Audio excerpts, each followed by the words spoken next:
The hospital room smelled faintly of antiseptic, a little too sterile, but it was calm. In the corner, an elderly man named John Thompson lay in a bed, gazing out the window. His eyes were tired, worn by years of living and the pain that accompanied it. He had no family, no visitors, just the occasional nurse who came in to check on him. That's when Nurse Emily Hayes first noticed him.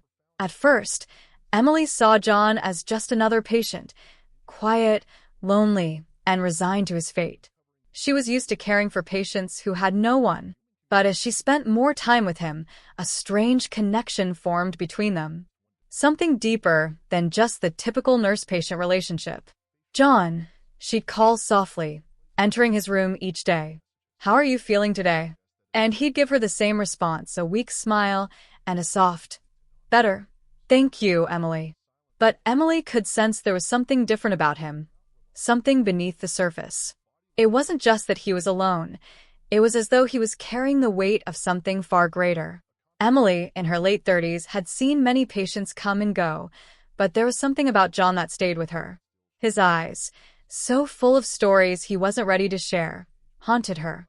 She felt drawn to him in a way that went beyond her role as a nurse. She didn't know it then, but the small acts of kindness she offered would set into motion a chain of events that would change both of their lives forever. One cold, rainy afternoon, she stopped by his room just to chat. It had been a long day, and John hadn't spoken much that week.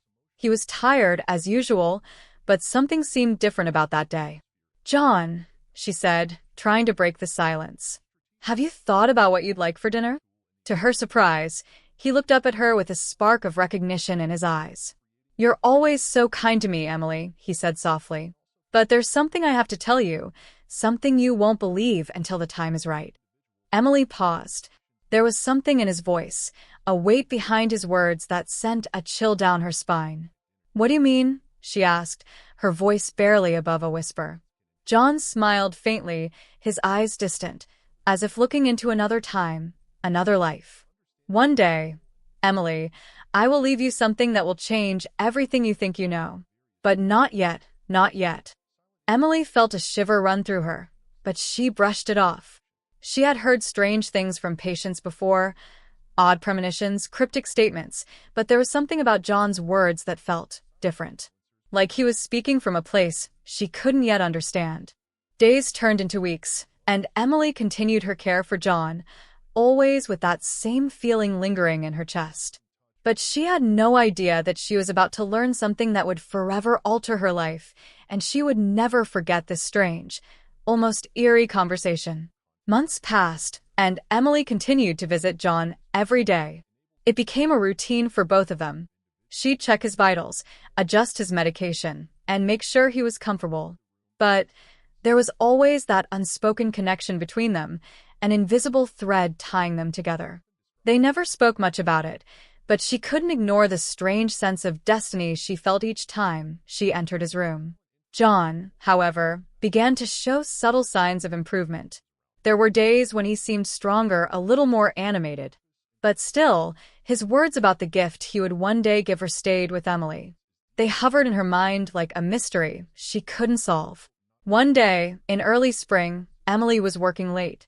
The hospital was quieter than usual. She had just finished her rounds and was heading towards John's room when she overheard a conversation between two doctors in the hallway. "Have you heard about the old man in room 204? One of the doctors, Dr. Marcus Reynolds, asked, lowering his voice. "Oh, the one with no family," replied Dr. Jennifer Parker. "Yeah, I've heard about him. There's something strange about that guy. I've been his doctor for months now, and every time I check his chart, I find something unusual. His vitals are almost too stable for someone in his condition." Emily stopped in her tracks, hidden in the shadow of the hallway. Her heart raced. Was John's condition really as bad as it seemed? If his health was so precarious, why was he showing signs of improvement when no one expected it? "I don't know what's going on, but there's something off about him," Dr. Reynolds continued. "And the strangest part? He keeps saying the same thing. There's something he needs to give to someone, but he won't say who." Emily's blood ran cold. She had heard John speak those very words countless times. But now, The weight of his statement seemed heavier. She couldn't ignore it any longer. With a deep breath, she decided to confront him the next day. The following morning, Emily walked into John's room with her usual bright smile, but her mind was clouded with doubt. She couldn't shake the conversation she overheard, and she needed answers. As she approached his bed, she noticed him staring out the window, his gaze distant. "John," she said softly, placing a hand on his arm. "How are you today?" He turned his head slowly and smiled, but this time, there was something different in his eyes. He seemed almost serene, as if at peace with something. "I'm well, Emily," he said, his voice calm. "I've been thinking a lot, and I'm ready." Emily raised an eyebrow. "Ready? Ready for what?" John's smile deepened, and he motioned for her to sit beside him. "There's something you don't know about me. Something I've never shared with anyone, not even the doctors. But it's time you knew." Emily's curiosity grew. "What is it, John?" He paused for a moment, then looked her straight in the eyes. "I'm not just any man. I used to be someone very important. Someone who knew a lot about life, about giving, and about leaving a legacy. And the gift I'm leaving you, it's not just any gift. It's something that will change your life forever." Emily's heart pounded in her chest. She had heard vague comments like this from patients before, but there was something about John's tone that made her believe him. There was no hesitation in his voice, no doubt. It was as though he had a secret he had been keeping for years, and now it was time for it to be revealed. "But why me, John?" she asked, her voice trembling slightly. "Why me?" John's eyes softened. "Because you showed me kindness when no one else would. You cared when it seemed no one would.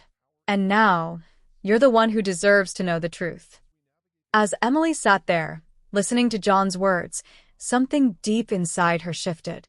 She realized that John wasn't just talking about a material gift. He was talking about something far more profound, something that went beyond any physical object. He was talking about a legacy, a purpose, something that was going to change her life in ways she couldn't yet comprehend. Just as she opened her mouth to ask more questions, the door swung open, and Dr. Reynolds walked in, disrupting the moment.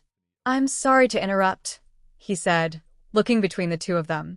"John, we need to talk about your condition. Emily, could you give us a moment?" Emily hesitated, but something in Dr. Reynolds' demeanor made her uneasy. She nodded and quietly stepped out of the room. As she stood in the hallway, she felt an overwhelming sense of foreboding. There was something more to John's story, something they weren't telling her. The days following that conversation were filled with a growing sense of unease. Emily couldn't shake the feeling that something big was about to unfold, something she wasn't ready for. Despite the doctor's reassurances about John's health, her instincts told her that there was something hidden beneath the surface, something they weren't revealing. John's condition seemed to fluctuate unpredictably. One day, he would be in a deep sleep. The next, he'd be sitting up, his eyes sparkling with energy. But every time she tried to ask him more about his mysterious gift, he'd only smile cryptically and say, "You'll see soon enough, Emily. You'll see soon enough." Then, late one evening, Emily received a call that would forever change her understanding of John's words. The phone rang just as she was finishing her shift. "Hello." Emily answered, her voice still tinged with exhaustion. "Emily, this is Dr. Parker." The voice on the other end was urgent. "You need to come to the hospital. Now." Emily's heart skipped a beat. "What's wrong? What happened?" "It's John," Dr. Parker continued. "We need you here, right away." Within minutes, Emily was in her car, speeding to the hospital. She couldn't help but feel a sense of dread creeping up her spine.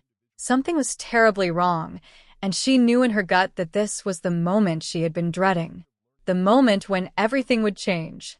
When Emily arrived at John's room, the scene was completely different from the quiet, almost peaceful environment she had grown used to. The machines beeped erratically, and the room was filled with medical staff rushing in and out. "What happened?" she demanded, walking up to Dr. Parker, who was standing near the door. Her face was grim. "John's condition has worsened dramatically," Dr. Parker explained. "We don't know what triggered it, but something's changed inside him. We need to stabilize him, but we're losing him, Emily." Emily's heart sank as she walked over to John's bed. His frail body was hooked up to various machines, but his eyes were wide open, locked on her. There was a strange sense of calm in his gaze, but it was tinged with something more, something profound, as though he knew this moment was inevitable. "John," Emily whispered, kneeling beside him. "What's happening? What do you want me to know?" For a moment, he didn't speak. But then, his voice came, soft yet steady. "The time has come, Emily. I've been waiting for this moment my whole life. And now, I can finally give you the truth."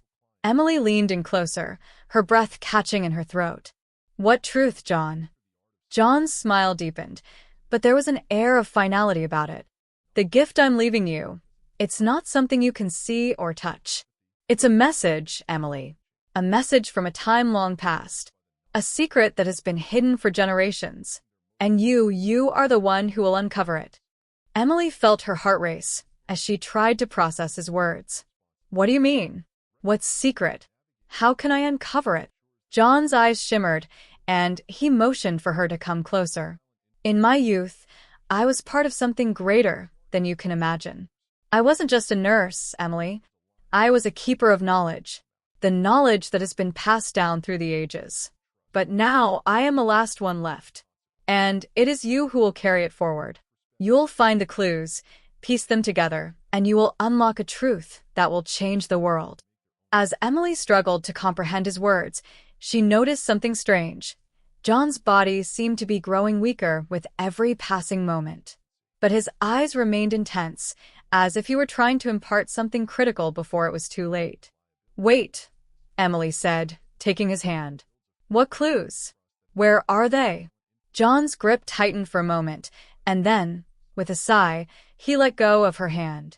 "The answers are all around you. Look beyond the surface, Emily.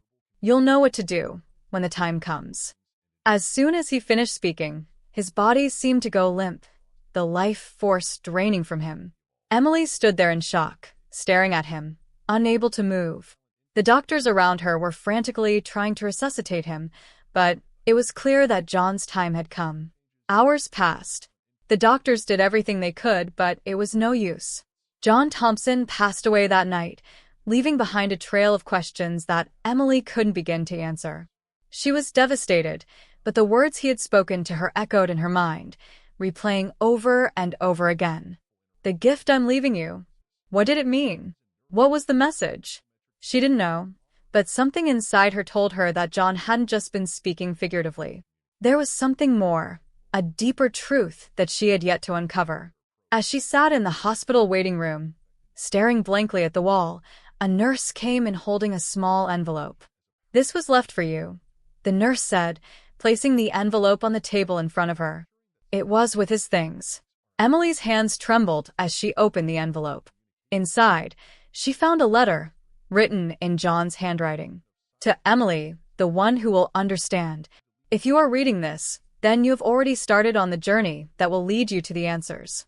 I know it is hard to believe, but the knowledge I spoke of is real. And it is yours now. Keep looking. Keep questioning. The world you know is only a small piece of a much larger puzzle, and you, Emily, are the key to unlocking it." As she read the letter, Emily felt a deep sense of unease. What had John meant? What had he left her? She didn't know the answers, but she knew one thing. John's death wasn't the end of the story. It was just the beginning. Days passed, but the mystery of John's final message weighed heavily on Emily's mind. She couldn't escape the feeling that something far greater was at play, a web of secrets and hidden truths that extended far beyond her comprehension. The hospital room where John had spent his last days felt like a prison now, a place that held more questions than answers. In the weeks following John's death, Emily began to immerse herself in his world. She combed through his personal belongings, going through old journals, photographs, and letters he had kept over the years. Each item seemed to hold a clue, but none of them connected in a meaningful way. Yet, Emily couldn't shake the feeling that something was just out of reach, waiting for her to unlock it. One night, as Emily sat in her small apartment, poring over a dusty notebook she had found among John's things, she came across something strange. At the back of the journal was a map, drawn in intricate detail, with several markings in red ink. It looked like a series of locations, but what caught her eye was the final point, a small town in New Mexico, marked with a bold, red circle. Her heart skipped a beat. Could this be the clue John had left for her? Could this small, seemingly insignificant town hold the key to the mystery? Without hesitation, Emily packed her bags and boarded a flight to New Mexico. She had no idea what she was looking for, but the map was clear. The answers were waiting for her. When Emily arrived in the town of Roswell, New Mexico, she was struck by how ordinary it seemed. There was nothing special about the place. It looked like any other small town in the country. But as soon as she stepped off the bus, she felt the weight of history pressing down on her. It was as if the entire town was holding its breath, waiting for her to arrive. Emily made her way to the local library, hoping to find some historical records that might give her a clue about why John had pointed her here. She spent hours combing through old newspaper articles and archived materials, but found nothing out of the ordinary. Frustrated, she decided to take a walk around town, hoping the fresh air would clear her mind. As she wandered down the quiet streets, she came across an old building on the outskirts of town. It was a small, run-down structure that looked like it had been abandoned for decades. But there was something about it that drew her in. The hairs on the back of her neck stood up, and she felt an overwhelming sense of déjà vu. This place, she had seen it before. Emily pushed open the creaky door and stepped inside. The air inside was thick with dust, but she could see faint traces of old, yellowed papers scattered on the floor. As she moved deeper into the building, she spotted a filing cabinet in the corner. With trembling hands, she pulled it open, revealing rows of old files. One file in particular stood out to her. It was marked with the words Project Phoenix, the same words John had whispered to her in his final moments. Emily's pulse quickened as she flipped open the file, revealing a series of documents detailing a secret government project that had taken place in the 1970s. The project's objective was clear: to investigate strange occurrences and phenomena, including unexplained disappearances and encounters with unknown entities. As Emily read further, she found references to a group of individuals, scientists, researchers, and even some former military personnel who had been involved in the project. Among the names listed, one stood out: Dr. Jonathan Thompson, the very same man who had been her patient. Emily's mind raced. Could it be possible that John had been involved in this project all those years ago? Was this the secret he had been keeping? And why had he left her this trail of breadcrumbs to follow? As Emily processed the shock of her discovery, she heard a faint noise coming from the back of the room. She froze, her heart pounding in her chest. Someone else was here. Slowly, she turned toward the sound and saw a shadow move across the dimly lit room. It was a man, tall and thin, wearing a dark coat. He seemed to have appeared out of nowhere, and Emily instinctively took a step back, her instincts screaming that she was not alone. "I knew you'd find it eventually," the man said, his voice low and calm. Emily's eyes widened. "Who are you?" she demanded. The man smiled, but there was something cold and unsettling about the expression. "I'm someone who knows more about your friend than you could possibly imagine." "John," Emily whispered. "What do you know about him?" The man stepped forward, his eyes glinting with a mixture of knowledge and secrecy. "John was part of a much bigger plan. A plan that goes beyond your understanding. Project Phoenix wasn't just about uncovering paranormal phenomena. It was about controlling them, controlling people like John, people with special abilities." Emily felt a chill run down her spine. "You're saying John was part of an experiment?" The man nodded slowly. "Not just any experiment. He was one of the chosen few. The project was designed to harness the power of certain individuals, to manipulate their gifts for a greater purpose. But John wasn't like the others. He escaped. He disappeared. And for years, we've been searching for him. Now we've found you." Suddenly, everything clicked into place. The strange moments of clarity John had exhibited, the mysterious message he left behind, and the inexplicable connection she had felt with him. Everything was part of the puzzle. Emily wasn't just a nurse. She was part of something much bigger, something far more dangerous than she could have ever imagined. The man's words echoed in her mind. "We've been searching for him. Now we've found you." Emily was no longer just a passive observer in John's story. She was in the heart of a conspiracy, one that reached far beyond Roswell, far beyond the world she knew. And now, her life would never be the same again.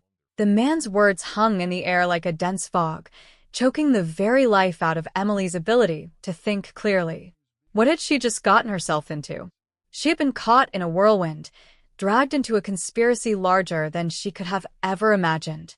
John's life, his mysterious death, and the gift he had left behind, it was all connected to something dark and dangerous. As Emily stood in that dusty old room, face to face with this stranger, the truth finally dawned on her.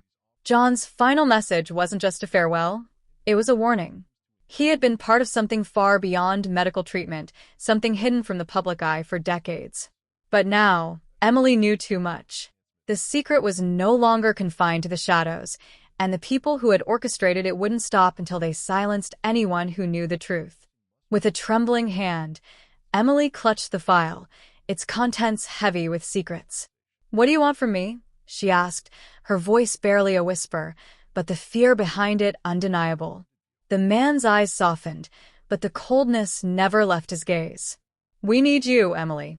You have the answers now, and we can help you understand your role in this. There's much more to this story than you can imagine. You're not just the nurse. You're the key." Emily took a step back, still trying to process everything she had just learned. "I don't want any part of this. I just wanted to help John." The man nodded, almost sympathetically. "I understand. But John knew, deep down, that you were the one who would be able to finish what he started. You have to realize that this is bigger than you or me. It's bigger than anyone. You can't walk away now." But as the words sank in, Emily's resolve hardened. "I don't want your help. I don't want any part in this game. Whatever it is you're asking for, I'm not involved." The man's expression darkened, and for the first time, Emily saw the true menace behind his calm demeanor. "You think you have a choice?" he sneered. "We've been watching you. You're already involved. You've seen the files, you've followed the map, and you've made it here. This is no longer a matter of choice. It's a matter of survival." A cold chill ran through Emily's veins. She couldn't back out now. She had uncovered a truth too dangerous to ignore. Before Emily could speak, the man turned and walked out of the room, disappearing into the shadows. The silence that followed was deafening. The storm inside her mind raged as the weight of her situation sank in. She was trapped. There was no turning back. Emily stood alone in that dusty room, the files still clutched in her hands. The secrets she had uncovered were far more dangerous than she could have ever imagined. What now? She wondered. The twisted reality she had just entered would consume her if she let it. But she wasn't going down without a fight. As she made her way back to her hotel, Emily knew that she had a decision to make. The truth about John, about Project Phoenix, and about the sinister forces chasing her. She couldn't let it end like this. There had to be a way to expose what she had uncovered, to put an end to the conspiracy once and for all. And that's where you come in. Emily's story is just beginning, and her journey is far from over. What will she do next? Can she find the strength to uncover more secrets, or will the darkness consume her? Will she risk everything to expose the truth, or will the people behind this twisted plot stop her before she can get any further? Now that you've heard Emily's story, what do you think? Do you believe the government has been hiding things from us all these years? And if you were in Emily's shoes, what would you do next? Let us know your thoughts in the comments below. Don't forget to like, share, and subscribe for more spine-chilling stories like this one. And if you want to hear what happens next in Emily's fight for the truth, make sure to turn on the notifications. You won't want to miss what happens next.